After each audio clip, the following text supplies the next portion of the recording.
everyone, it's Parvinder Kaur and welcome back to my channel and thanks to being here again. तो in this series of English literature second paper first grade का जो हमने poetry section start कर रखा है उस series के अंदर आज हम ये पोइम करेंगे द डांस ऑफ यूनिक्स।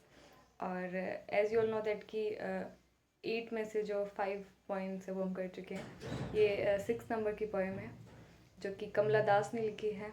ये एक इंडियन पोइट थी। द डांस ऑफ यूनिक्स इनकी पोइम है। इनका नाम कमला सुरैया भी था, फिर इनका नाम कमला दास हो गया। मेनली जो इनके पोइम्स की थीम थी वो ये थी कि जो लेडीज़ लोग हैं, जो महिलाएं हैं, उनका लाइक आफ्टर मैरिज जो लाइफ है वो बहुत ज़्यादा अच्छी नहीं रहती, उनको बहुत सारी चीज़ों का सामना करना पड़ता है। इस चीज़ के ऊपर उन्होंने बहुत सारी पोइम्स लिखी। And so here is the text, the dance of eunuchs. It was hot, so hot before the eunuchs came. यह एक जो सीन है, जो दृश्य है, वो गर्मी के दिनों का है कि बहुत ज़्यादा गर्मी थी। सो हॉट, बहुत ज़्यादा गर्मी थी उससे पहले कि वो लोग यहाँ आते नाचने के लिए, डांस करने के लिए। यूनिक्स थर्ड जेंडर्स जो अक्सर शादी विवाह अन्यतर खुशी के फंक्शनों में नाचने का काम करते हैं। In these days we can see in that mostly हम उनको आजकल ट्रेन्स में तो आप जनरली देख ही लेते हैं। तो ये लोग, बहुत ज़्यादा गर्मी थी before the eunuchs came to dance white skirts going round and round. उनकी जो स्कर्ट्स थी जो उन्होंने पहन रखी थी, स्कर्ट्स वो गोल गोल घूम रही थी। Cymbals richly clashing and anklets jingling jingling jingling. जो उनके सिम्बल्स थे वो क्लैश कर रहे थे आपस में बजाने के लिए, जो आवाज़ वाद्य यंत्र रहता है वो बज रहे थे। उनके जो एंकलेट्स थी उन्होंने पैरों में पहन रखी थी, वो जिंगलिंग जिंगलिंग जिंगलिंग की आवाज़ कर रही थी। बिनिथ द फायरी गुलमोहर, जो एक पौधा है, एक पेड़ है गुलमोहर का, उसकी बात की जा रही है।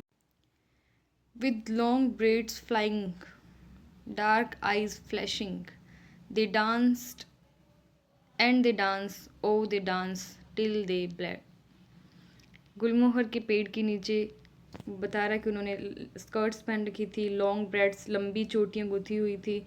डार्क आइज फ्लैशिंग, उनकी आंखें चमक रही थी, डार्क आइज थी पर चमक रही थी। They dance, oh they dance till they bled, और उन्होंने नृत्य किया और वो नाचे नाचे, तब तक नाचे जब तक कि उनके पाँवों में से खून नहीं निकल गया। They were green tattoos on their cheeks.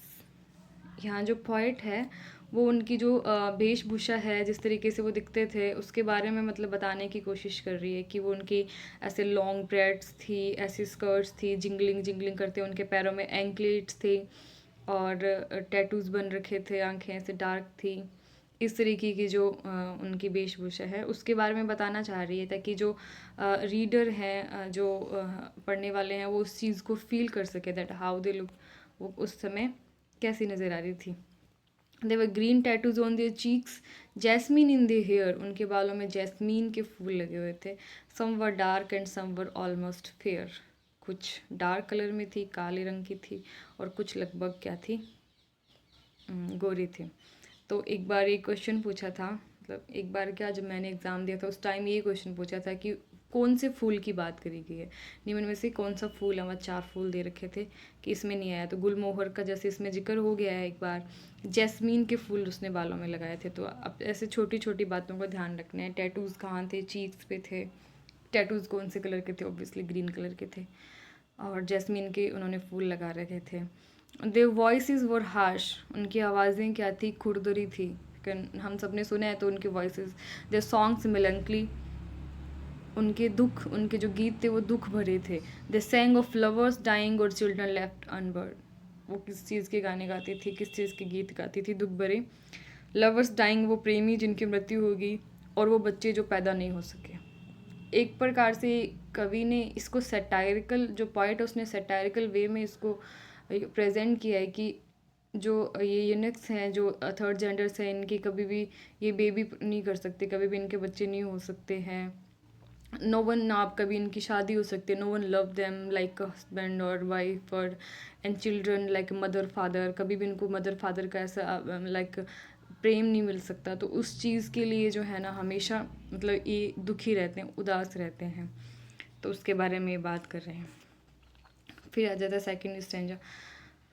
Some beat their drums, कुछ उनमें से ड्रम्स को बीट कर रहे थे, ड्रम्स को पीट रहे थे, बजा रहे थे। Others beat their sorry breast, लेकिन उनमें से कुछ थे जो क्या कर रहे थे, अपनी सॉरी ब्रेस्ट, जो अपनी सॉरी ब्रेस्ट थी, लाइक जो ना ही तो वो महिला बन सके ना पुरुष बन सके, उस तरीके की जो ब्रेस्ट थी उनको पीट पीट के और गा रहे थे। And weld rhythm in vacant ecstasy, और जो उनका खालीपन था ज़िंदगी का उसको दिखाने की कोशिश कर रहे थे। They were thin in limbs and dry, वो दिखने में, लिम्स मतलब शारीरिक रूप से बहुत ही पतले से और रूखे सूखे से दिख रहे थे। Like half burn locks from funnel price, ऐसा लग रहा है जैसे कि आधी जली हुई लकड़ी को किसी फनल पाइस में से निकाल लिया गया हो। मतलब लकड़ी जो पूरी जल नहीं पाती, आधी जली होती है, हमारी लैंग्वेज में जैसे अपने कहते हैं धुखती रहती है, धुखना मतलब उसमें से धुआं निकलता रहता है धीरे धीरे धीरे, उस तरीके के थे। Drought and rottenness were in each of them, उनके अंदर कुछ सूखापन था और कुछ ऐसे, रोटोनेस का मतलब लाइक होता तो है कि सड़ना, लेकिन यह सड़ान नहीं है यहाँ पे, इसका मतलब है कि कुछ कुछ रूखापन था, कुछ खालीपन था, सूखापन था उनके अंदर। Even the crows were so silent on trees, और उस दिन जो कौवे थे ना पेड़ों पे भी बहुत ज़्यादा साइलेंट थे, उनकी तरफ देख रहे थे। मतलब इसमें पॉइंट ये बताना चाह रही है अपने को कि एवरीवन इन द सोरो सिचुएशन, सब लोग वहाँ पे जितने भी लोग थे वो सब दुखी अवस्था में थे, उनको देख रहे थे कि ये भी भगवान के बनाए हुए क्रिएचर्स हैं।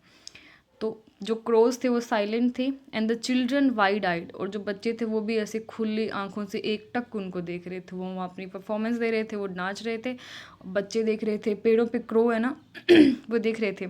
Still all were watching the poor creatures, सब उन पुअर क्रिएचर्स जो हैं वो यूनेक्स के लिए आया है कि उन क्रिएचर्स को सब देख रहे थे। Convulsion, the sky crackled and thunder came, फिर अचानक से क्या होता है, sky crackled the thunder came, बिजली चमकती है, तूफान की आवाज़ आती है, एंड लाइटनिंग एंड रेन, और तेज तेज रोशनी होती है बिजली की और बारिश आती है।